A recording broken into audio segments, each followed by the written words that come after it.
Good afternoon, everyone.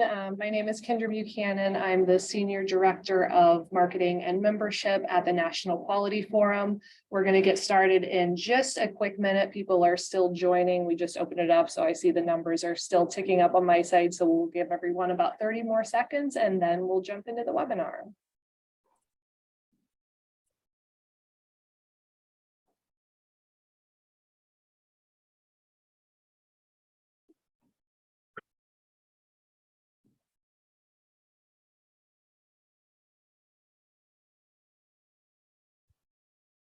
All right, it seems like the numbers are leveling off, so we can go ahead and get started. So again, thank you so much for taking time out of your afternoon and for joining us to learn more about this very important topic. Again, my name is Kendra Buchanan. I'm the Senior Director of Marketing and Membership at NQF. And before we officially get started and jump into the presentation, I'm going to touch on just a few housekeeping items before we start getting into the content. So there will be a recording of this webinar. We'll send that out to everyone within 48 hours of this event. So you'll get that in an email. And this is set up in webinar format. So only panelists have video and microphone capabilities. So if you don't see that as an option, don't panic because you can add your questions to the Q&A box. And that's the best way to communicate. So if you have questions throughout, there will be time for questions at the end with the panelists. So go ahead and drop them in the Q&A box throughout, and then we'll save them and have those for Allison and Chelsea at the end. And then right when the webinar ends, there's a very short 5-question survey that just would love to get some feedback on anticoagulation and the webinar itself. So if you could hang tight with us to answer those 5 questions, that would be wonderful.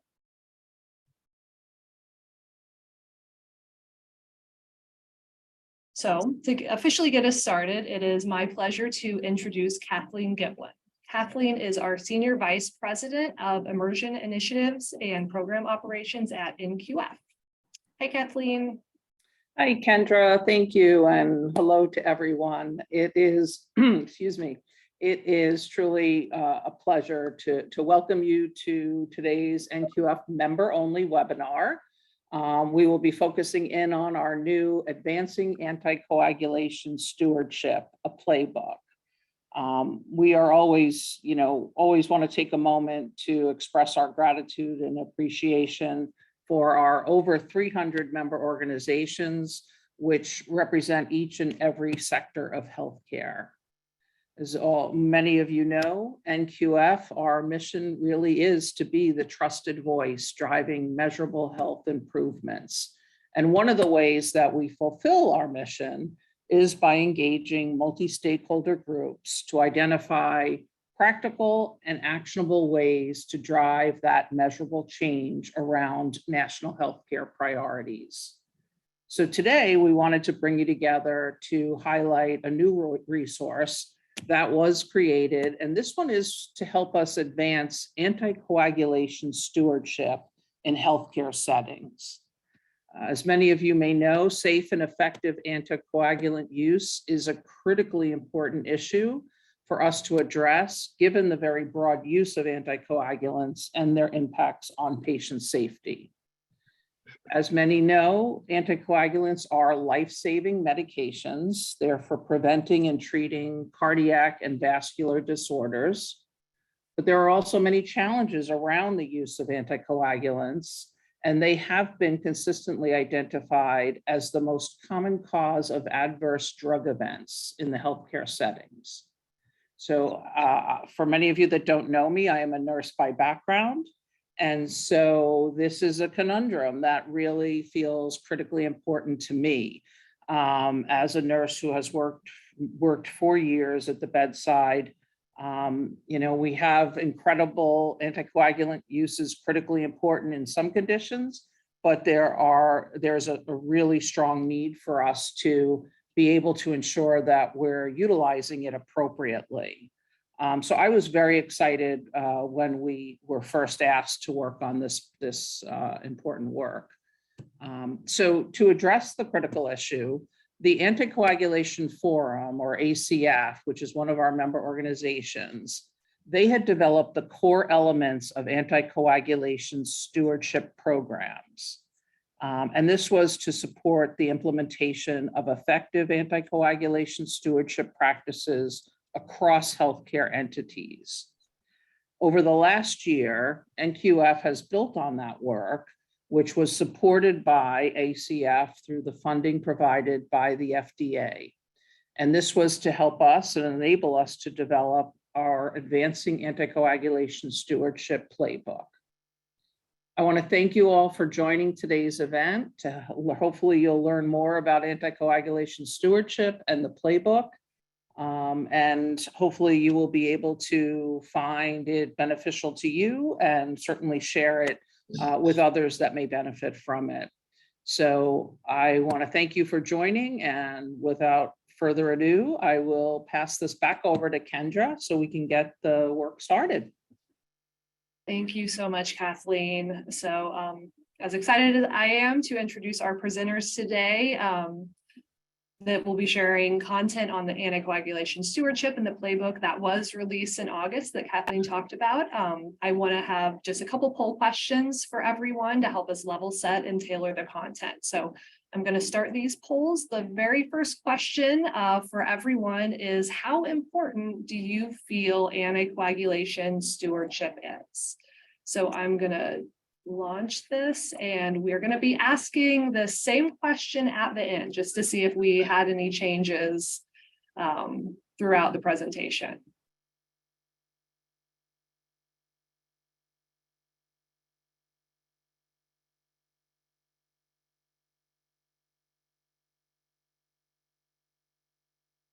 We have a couple questions, so I'll end that one there. So as we can see, everyone landed on extremely important or important. So all right, and then the second question is where are you currently at in your anticoagulation stewardship journey? If you do work in a clinical setting or an organization, do you currently have an anticoagulation stewardship program in place?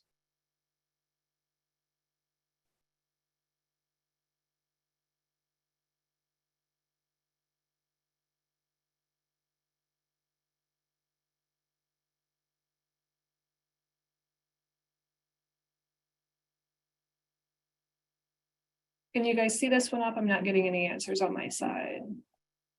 We do not see a poll. All right, let me try to launch this again.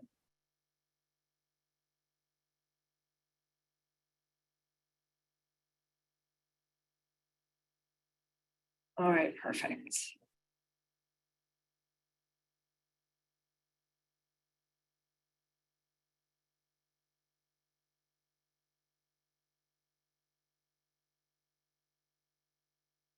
All right, so we have a bit more variance on this question.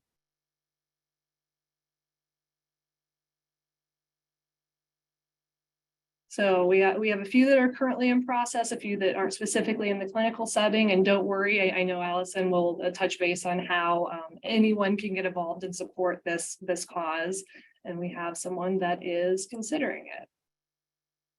So lastly,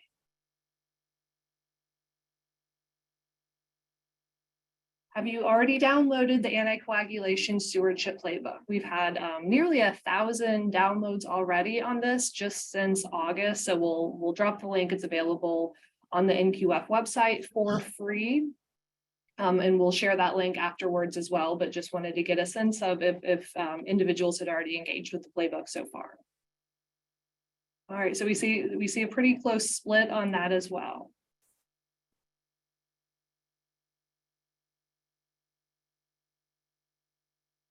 All right, so I'm happy to introduce our presenters for today. First of all, we have Allison Burnett. She is the president of the Anticoagulation Forum and a lead pharmacist in the inpatient antithrombosis stewardship program at the University of New Mexico in the Health Science Center.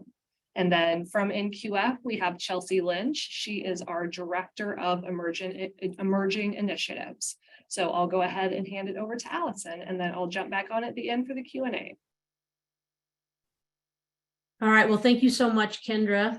And thank you Dr. Giblin, so for your comments, your supportive and encouraging comments around this. I'm also encouraged by the polling questions, which shows that people feel this is an important issue and that they've already started to engage in this initiative to a certain degree. And many of you have already downloaded the implementation playbook. And for those that haven't, please be sure to do so and share that with all your friends. We're very excited about this partnership with National Quality Forum because your organization has long been a leader of driving best practices. So we're very, very excited to share this information today. As Kathleen mentioned, anticoagulants are literally used by millions of people around the world. These are essential life-saving therapies to either treat or prevent thromboembolic events. And interestingly, the prescribing and overall use of anticoagulants has actually increased by at least 40% in the last decade.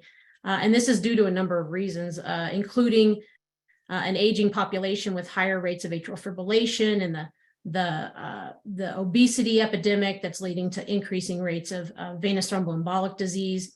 But the primary driver of this has been, the advent of direct oral anticoagulants. And these medications now predominate prescribing patterns. And this is due to the fact that they were designed to be safer and actually proven to be safer when they're used appropriately in the clinical trial environment. Unfortunately, what we're also seeing is this very negative trajectory that you're seeing in the graphic here of increasing adverse drug events associated with anticoagulant therapies. So this is data from the United States CDC, and this has been tracked for nearly 2 decades now. And what I'm showing you here is just the top 5 medication classes that are associated with harm events. And you can see that somewhere around 2014, anticoagulants actually eclipsed antibiotics to become the leading class of medications associated with patient harm in the outpatient setting. And they now comprise about 20% of these types of events. So we have a significant issue here that definitely needs to be addressed. And if you look at that green line or greenish blue line at the top there, that dotted line that's downtrending, that's antibiotics. And so I would argue that over time, with the implementation of antibiotic stewardship programs, they have been able to effectively turn that into a much more positive trajectory. And I would argue that we probably or definitely need to be doing something similar with anticoagulants if we hope to change our own trajectory. Next slide, please. So anticoagulation stewardship, to define it, goes well beyond anything that we have done historically around anticoagulation management, which has conventionally really been siloed in various clinical settings and really focused on drug management, such as warfarin and the INR. In contrast, stewardship provides a much more holistic and multidisciplinary approach that spans the entire continuum of care and touches all care settings. And importantly, it involves continuous quality improvement. And we're always looking for opportunities to improve patient care, identifying and removing any barriers to those improvements. So continuous quality improvement is definitely a major aspect of stewardship. Next slide, please. So the Anticoagulation Forum has adopted this as a leading strategic initiative. And in doing so, we realized there was a very valuable and readily usable, highly successful template from the antibiotic realm. And we have very intently been emulating that journey. And that's reflected in the slide that you see here with antibiotics on the bottom and anticoagulants on the top. And so what we've been doing is very methodically targeting similar milestones as the antibiotic stewardship thought leaders did early on. And you can see, for example, that back in 2019, we partnered with the Food and Drug Administration to develop the core elements of anticoagulation stewardship, which I'm going to touch on more here in just a moment. We've also been able to develop some advanced training educational programs like a specialty residency for pharmacists.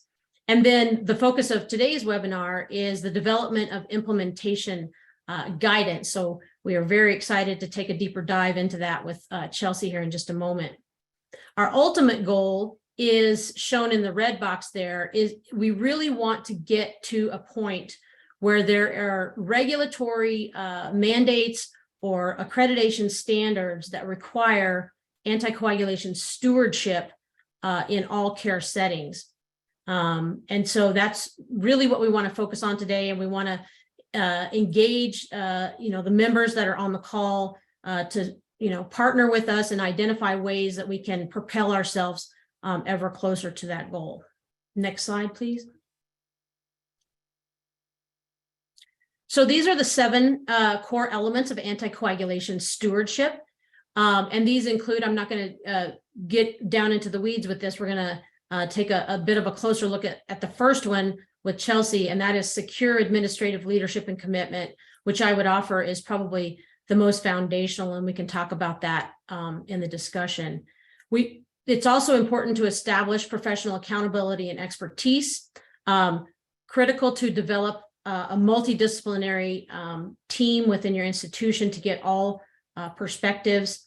And then that continuous quality improvement portion really deals with performing the data collection, tracking, and analysis of that data with feedback to both clinicians and healthcare administrators. Implementing systematic care across the organization through the use of standardized evidence-based practices and protocols is very, very important, as are facilitating optimized transitions of care for our patients who are on high-risk antithrombotic therapies. And then we need to be thinking about advancing the education, comprehension, and competency, not just of our clinicians, but our patients as well. Next slide, please. So in addition to these core elements that we developed in partnership with the FDA that you see on the left there, we also recognize that it can be very daunting and feel very challenging for clinicians or anyone really to figure out where to start in this journey. And so we felt it was important to develop some advocacy documents with some really distilled talking points that could be used to approach administrative leadership for the much needed support. So we have 3 of these documents. One of them does a really nice job of summarizing all of the federal entities that have prioritized anticoagulation safety as a leading issue. And this can be used to highlight the importance of this issue with hospital administrators.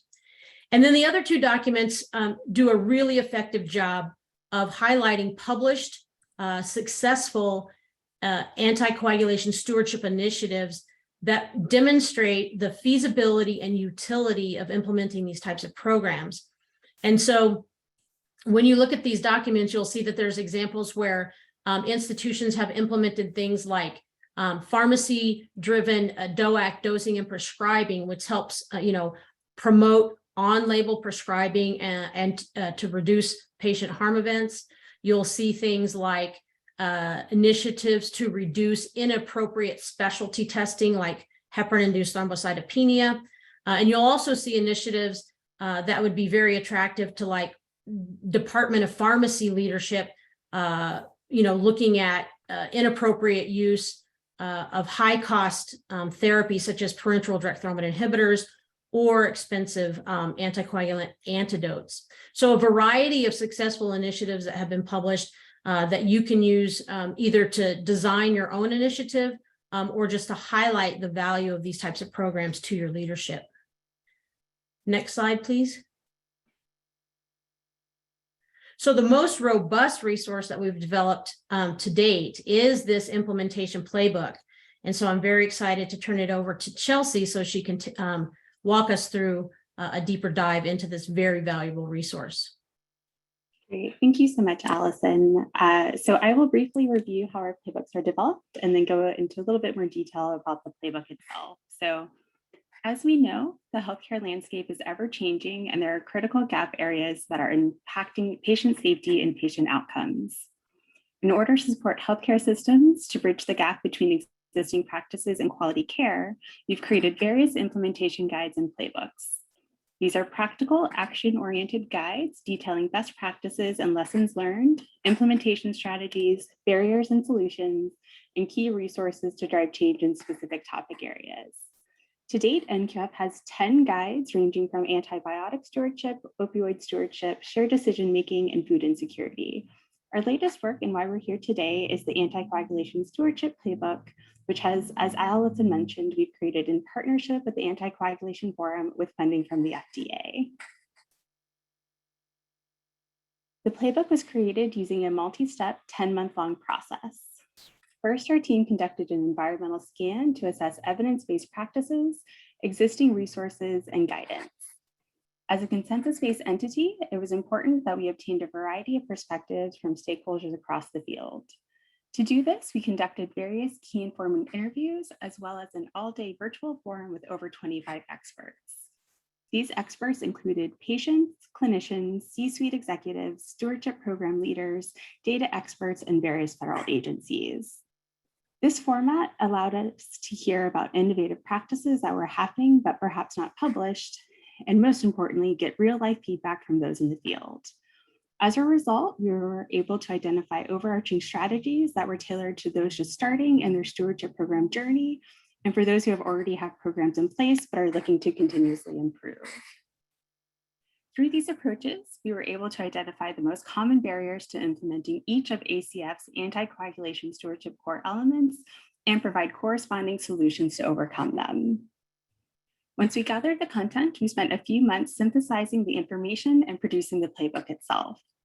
To ensure we captured the best information we had the report go through a review process, which not only included peer review from top experts in the field, but also review from ACF staff, their board members, and committee members. Finally, it's not enough to just have the information, but to ensure that it's presented in an easily digestible manner that anyone can pick up and quickly get started with. Our team spent time carefully crafting the visual component of the guide to ensure it embodied the content within. Now that we've shared how the Anticoagulation Stewardship Playbook was developed, I'm going to provide a brief overview of what you can find in this exciting new resource. So as Allison mentioned, the playbook centers on ACF's core elements of anticoagulation stewardship.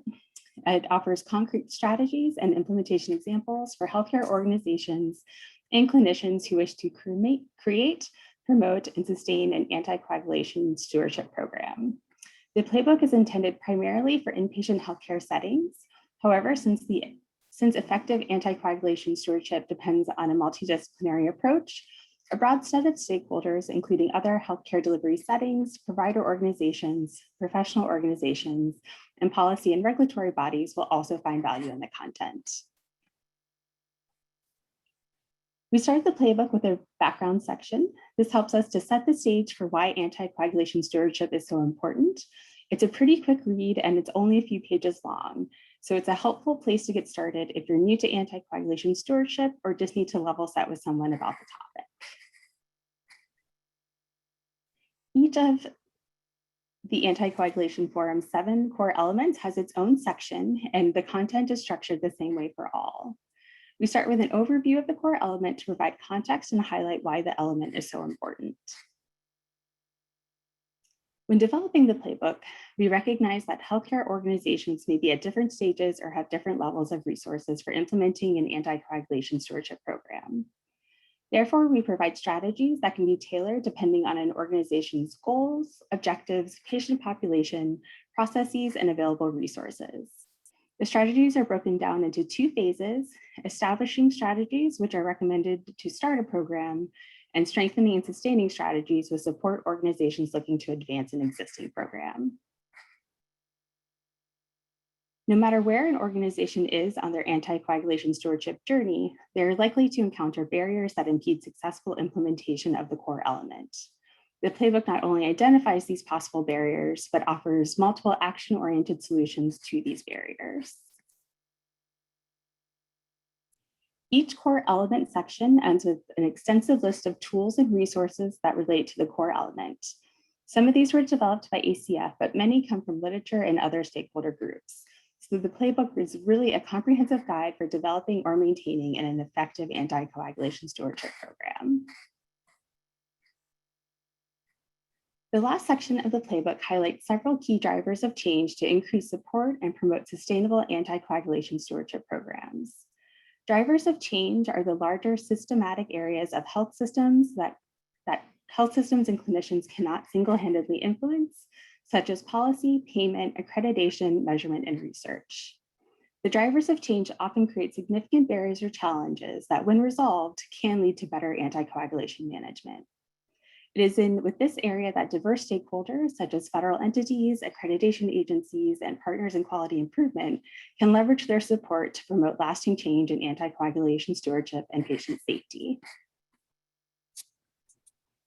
If you'd like more information about anticoagulation stewardship or would like to discuss opportunities to partner with ACF, please reach out to Allison and the Anticoagulation Forum at info@acforum.org. And I'm now going to hand it over to Kendra to facilitate the Q&A session. Thank you, Chelsea. All right, now is the time. If you have questions, please drop them in the Q&A. We had received a few in advance, so if any additional come in, I'll be monitoring the Q&A box, but we can go ahead and jump into what we had received. So starting out, how can non-healthcare setting stakeholders become involved in helping support anticoagulation stewardship initiatives? Yeah, I'm happy to jump in first, Chelsea, if that's okay with you. Yeah, so I think, NQF has an amazing member roster, and that's one of the reasons we were so excited to partner with you on this webinar. And so we hope we have some of these really important key stakeholders on the call. But I would say one way that they can help us to promote this initiative is to, on any platform that you have, advocate for stewardship, advocate for policy change around this important topic. And then the other thing I would say is partner with us. If Chelsea just provided the email address for the Anticoagulation Forum for you to reach out to us. We're very interested in finding ways to amplify the voice around anticoagulation stewardship. So we would be very interested in partnering with other societies, both national and international, to maybe perhaps draft some multidisciplinary guidance around this. We'd also be interested in partnering with other peer organizations to explore opportunities to perhaps create additional advanced training opportunities to groom stewards of the future. So those are just a couple of the ways that I could think that, the key stakeholders could help push this forward.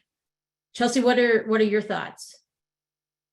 I think that was great, Allison. I think a few other pieces that I would just want to highlight is there's certainly an opportunity for patients and their families to come together. As we know, effective anticoagulation stewardship requires a multidisciplinary effort, and patients are certainly at the center of that. So, and are absolutely vital for having effective care coordination as well to make sure that stewardship is actually possible. So there's certainly an opportunity for them to learn about anticoagulation stewardship and be an advocate for safe care, not only for themselves, but for all patients. We can certainly engage with our policymakers to learn more about the scope of pharmacist practices and the services that they provide in order to advocate for expanded payment and reimbursement policies, in order to support the effective delivery of anticoagulation management. Different payers can consider exploring the use of incentives and penalties related to anticoagulation care and adverse drug events in their value-based purchasing programs. And of course, as NQF, there's always a role for measure developers to work on expanding anticoagulation related quality measures by either developing measures that align with the core elements that either relate to those accreditation standards that I know that we're striving for, and compliance with evidence-based guidelines, particularly by exploring the development of patient-reported outcomes to assess the impact of anticoagulation stewardship on patient safety. So I think there's a lot of different opportunities for different stakeholders to get engaged. And I know both NQF and Anticoagulation Forum would be happy to discuss any of those opportunities further. Yeah, I think those are great comments, Chelsea, and I'll just piggyback on that a little bit. I will say, we are very open to learning at the Anticoagulation Forum, and I'm really proud of the work that we've been able to do over the last few years, particularly, with this most recent endeavor with National Quality Forum. But we still have, a good amount of distance to go until we can get over this hump to, some type of federal mandate or standards. And if there's anybody on the call from CMS or Joint Commission, et cetera, that can mentor us on this process, along with, input that we can get from National Quality Forum, how can we navigate these waters to get us closer to that ultimate goal of a mandate for anticoagulation stewardship in all care settings? Very open to that. Thanks, Allison. All right, we got one that came in to the chat box. What would you say is the most important step in getting an antithrombotic stewardship started in an institution? What do you generally see as being that catalyst? Mm-hmm. Yeah, it's a great question. It's a common question. And I would say it speaks directly to the core elements of stewardship. And the very first one, it was listed very intentionally as the first one, is obtaining that administrative leadership support for anticoagulation stewardship. This is very foundational. And if you don't have this, you're going to face almost insurmountable challenges to getting this off the ground.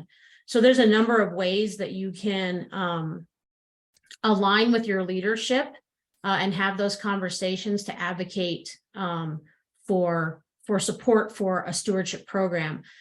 I'll just offer that some that, kind of repeatedly come up and that have been shown to be successful for multiple institutions, including my own, include things like identifying problem areas in your hospital at baseline.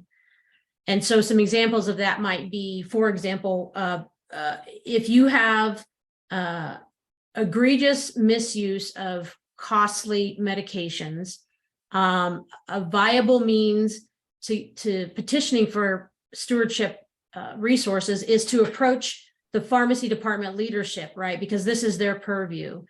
And it's almost saying, help me to help you. If we have inappropriate use of expensive anticoagulants, help me put together the resources. They don't have to be extravagant. They don't have to be extensive. You don't have to, quote unquote, boil the ocean, as our friend Andy Bland often says. You can start small with a pilot, and you can do it as a proof of concept, right? Think about those easy early wins that, show the value and feasibility of implementing an initiative, and also, again, help align that with what your hospital leadership is needing to accomplish. Another, example of that is national patient safety goals from the Joint Commission around anticoagulation, right? This is probably the strongest lever that we have to pull right now. And if your hospital is not in compliance with all 8 elements of performance within that national patient safety goal, that might be a really good way to approach your leadership and say, hey, I know that we've at least given a little bit of thought to each of these, but we're not doing any of them really well. Help me to help you get us into compliance so that we can maintain accreditation and we're not at risk of losing reimbursement dollars. So, alignment is key. And if that doesn't work, I know that a lot of clinicians have expressed that when they just find a really devastating true event that's happened within their own institution to a patient, that has served as a successful means to take forward to leadership to say, hey, harm is actually occurring right here in our own hospital. How can we do better? And I think that is also a very strong talking point to advocate for stewardship resources. Thanks, Allison. You just touched on national patient safety goals. So I think I would like to know, what is the role of the patient in this? Just also in terms of what's most helpful, what should be covered in patient education? That was another question that came in, just as we think about partnering with patients and helping educate them. What does that generally look like? Yeah, excellent question. First of all, education has to be, you have to meet the patient where they are. It needs to be at the appropriate health literacy level. It needs to be in their preferred language.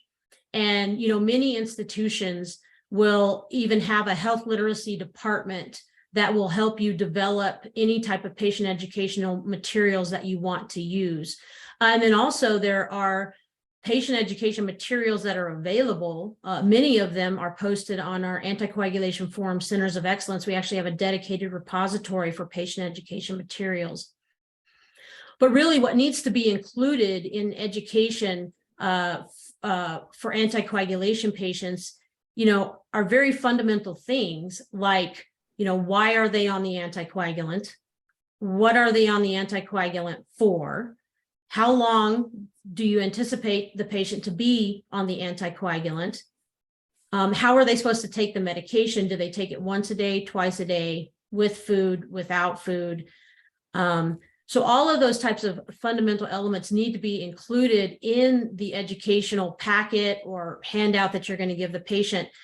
A very effective strategy is actually a couple of them. Are to use the teach back method. So at the point of care, as you're providing education to these patients, you need to do teach back. So you give them the information and then you ask them some questions so they can demonstrate back to you if they're comprehending the information, or if there's needed corrections to their understanding at that point of care. The other thing is providing it in a multimodal format. So verbal, printed, and also video if you have means to do that. But repetition is very good to make sure that patients are grasping this information and have a good understanding of their disease state and the associated therapies that they've been prescribed, because the better their understanding is, the more adherent they're going to be with those therapies. The last thing I'll mention on this that I think is really, really important is just, as you're, providing patient education, you also need to educate and empower them to advocate and navigate, right? They need to advocate for themselves in their healthcare, and they also need to be able to navigate any barriers or challenges that they might encounter once they leave the current care setting and they move back out perhaps into like the ambulatory community, and they don't have as close access to clinical providers as they do in a healthcare setting. They've got to have safety net phone numbers. They've got to have access to patient portals so they can ask questions. And then they need to know how they can best advocate for themselves to ensure ongoing access to their essential anticoagulant therapy so they don't have gaps in care and suffer any, adverse events like thromboembolic events, or perhaps, development of bleeding events, which are also of concern. All right. I can say at the National Quality Forum, we love our data and everyone loves a case study. So do you have any real world examples or case studies that you could reference of anticoagulation stewardship initiatives that have shown tangible benefits, that have given us evidence that would help us with that leadership buy-in? Yeah, absolutely. Great. Thanks for asking that question, whoever asked that question. So getting back to those advocacy documents that I mentioned in the presentation, those are posted on the Anticoagulation Forum website in our Centers of Excellence Resource Center. So you can access those in our stewardship repository. Also, I can, verbally, I can just describe a couple of initiatives that stand out in my mind that I actually want to try to replicate within my own stewardship program. One of them was a really successful pharmacist to dose DOAC inpatient service that was done by Zach Knoll and his colleagues at the University of Maryland. And they basically put the prescribing and dosing of DOACs into the hands of pharmacists with expert training in these medications well upstream in the prescribing process, which is important because the data shows that about half of all DOAC associated medication errors occur at the point of prescribing. So we've got to get this right out of the gate. And in that initiative at their hospital, they were able to show a 44% reduction in inappropriate dosing and prescribing with the direct oral anticoagulants. So just a really outstanding example of improving that aspect of care. A lot of people on the call may be interested in like the financial impact that these programs can bring. And a really good example comes out of Brigham and Women's Hospital, where they took stewardship over concentrated clotting factors at their hospital, and they were able to demonstrate an average $1.5 million annual cost savings simply by putting this in the hands of anticoagulation stewards. So those are just a couple of examples I can think of. I will say, and I don't know if we have the hyperlink to a recent manuscript that myself and a couple of colleagues, I think I have it right here. Let me see if I can throw it. Nope, I can't access the full chat. If any of you guys, Carol Lee, if you can access that link that I shared earlier in the practice room chat.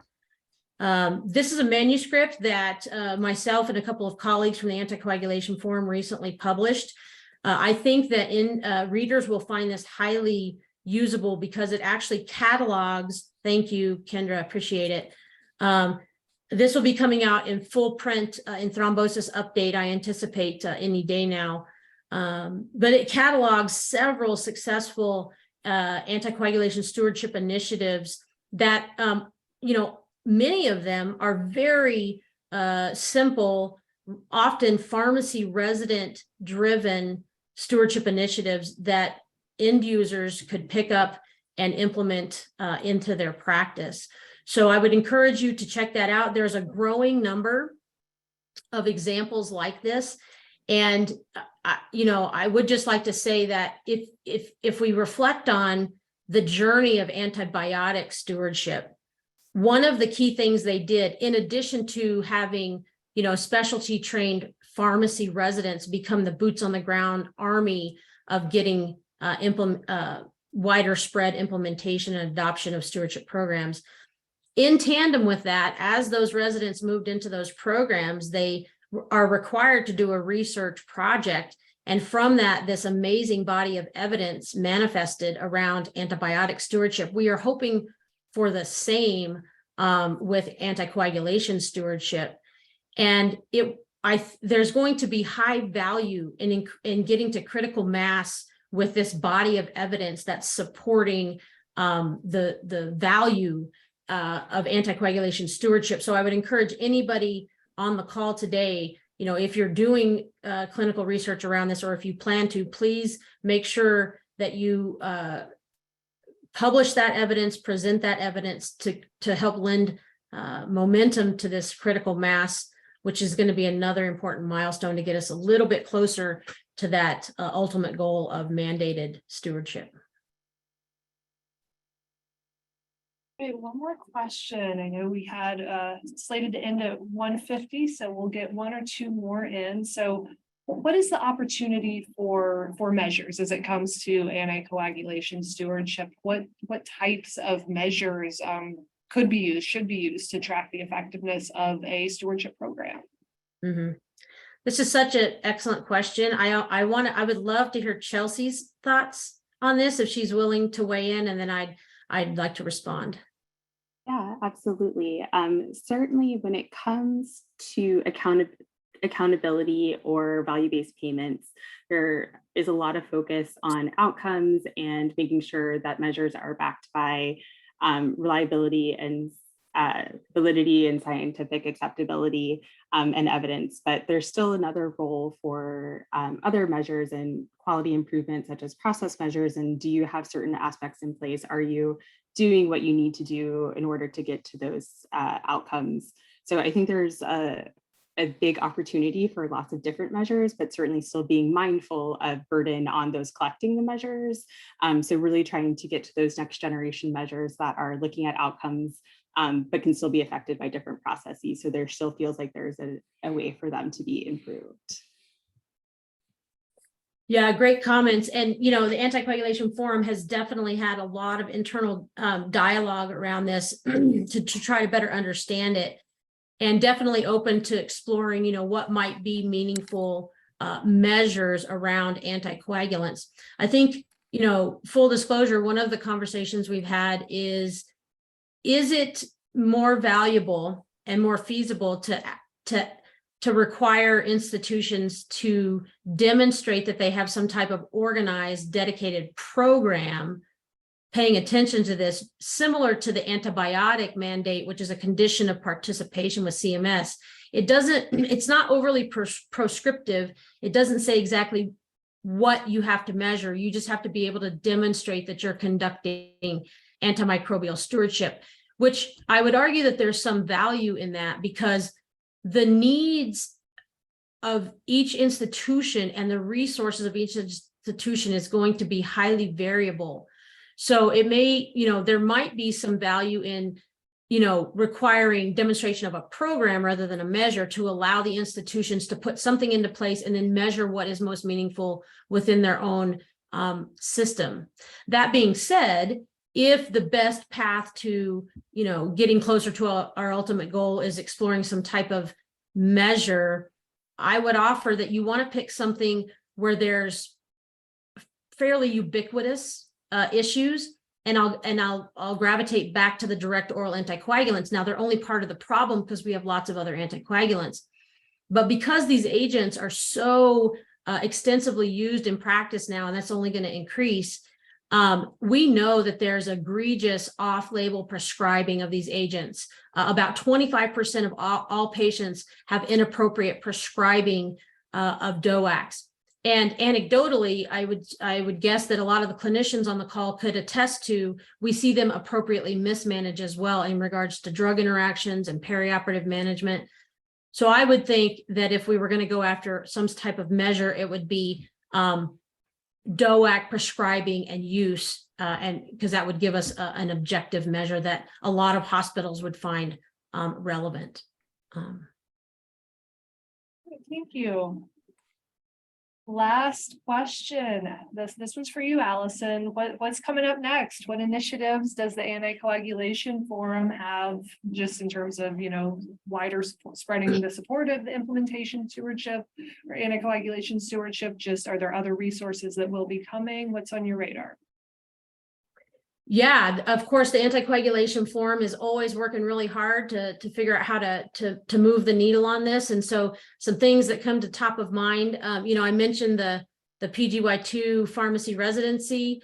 We're very excited to be able to fund some of those positions across the country. We just granted our first round of grant funding through our TRAIN program. We're going to be offering another round of funding next year. So anybody that's listening that might be interested in starting a PGY2 pharmacy residency in thrombosis and hemostasis, please be sure to check out that program on our website.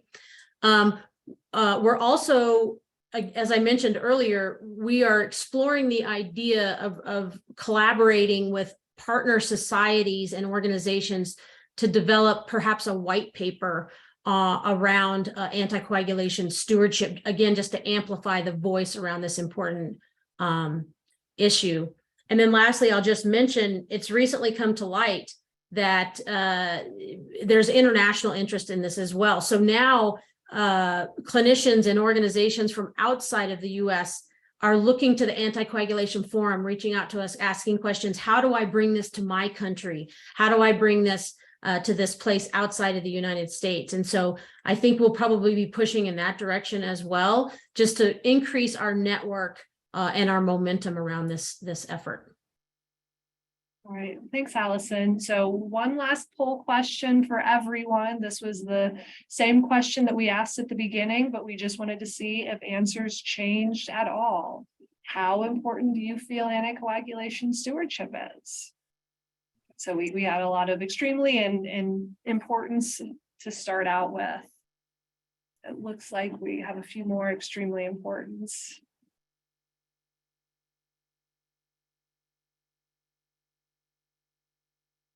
Just ended there. All right.